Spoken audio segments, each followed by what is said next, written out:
இப்போ குக்கர் வச்சுக்கலாமா. குக்கர் சூடானதும் 1.5 டேபிள் ஸ்பூன் அளவுக்கு நெய் சேர்த்துக்கலாம். அதே 1.5 டேபிள் ஸ்பூன் அளவுக்கு கூடவே எண்ணெய் சேர்த்துக்கலாம். பாருங்கம்மா, எண்ணெய் சூடானதும் ஒரு 15 பீஸுக்கு முந்திரி சேர்த்துடலாம். பாருங்கம்மா, முந்திரி இந்த அளவுக்கு நல்லா செவந்து வர டைமில் நமக்கு தேவையான அளவுக்கு ஸ்பைசஸ் சேர்த்துக்கலாம். பாருங்கள், இதெல்லாம் சேர்த்துட்டு நல்லா செவந்ததுக்கப்புறம் 2 பெரிய வெங்காயம் நீளமாக கட் பண்ணி வச்சுருக்கேன், இதை சேர்த்துக்கலாம். வெங்காயம் நல்லா ஒரு கண்ணாடி போல் கட் பண்ணி வச்சுக்கோங்க. நல்லா மெலிசாக கட் பண்ணி வச்சுக்கோங்க. வெங்காயம் நல்லா டார்க் ப்ரௌன் கலராக வரணும், அந்த அளவுக்கு நல்லா வதக்கி எடுத்துக்கோங்க.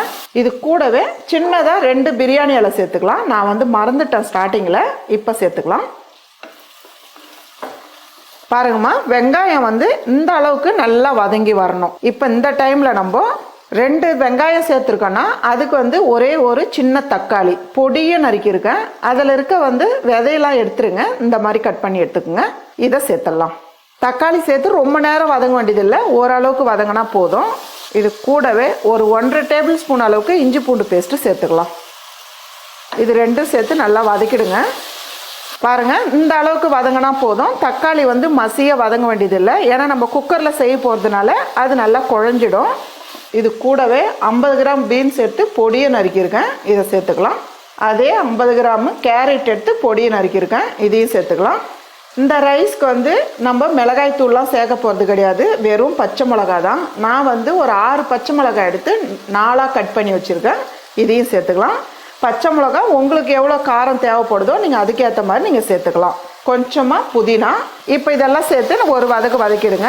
ரொம்ப நேரம் வதக்க வேண்டியதில்லை, கொஞ்சம் நேரம் வதக்கினாலே போதும். இது கூடவே நீங்கள் தேவைப்பட்டால் பச்சை பட்டாணி கூட சேர்த்துக்கலாம். நான் பச்சை பட்டாணி சேர்த்துக்கல. உருளைக்கிழங்கு தேவைப்பட்டாலும் நீங்கள் உருளைக்கிழங்கு கூட சேர்த்துக்கலாம்.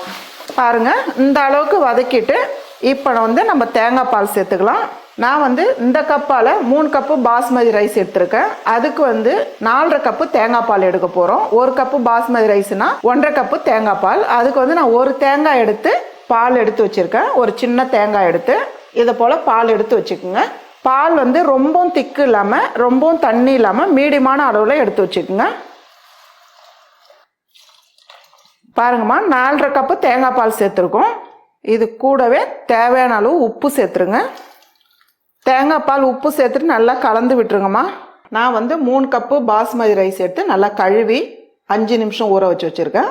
புது அரிசின்றதுனால நான் 5 நிமிஷம் வச்சுருக்கேன். உங்களுக்கு பழைய அரிசியாக இருந்தால் 10லேருந்து ஒரு 15 நிமிஷம் வரலாம் ஊற வைக்கலாம். இப்போ இந்த அரிசி சேர்த்துக்கலாம். அதே போல் இந்த ரைஸ் செய்கிறதுக்கு நீங்கள் பாஸ்மதியில் தான் செய்யணும்னு கிடையாது, பச்சரிசியில் கூட செய்யலாம், ரொம்ப நல்லா இருக்கும்.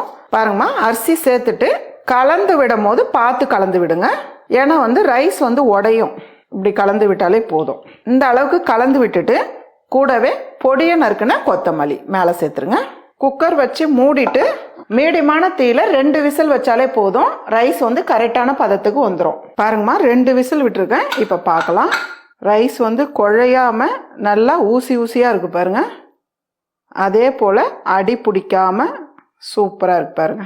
அவ்வளோதாம்மா, நல்ல ஒரு டேஸ்டான ரொம்ப ஈஸியான தேங்காய் பால் ரைஸ் ரெடி.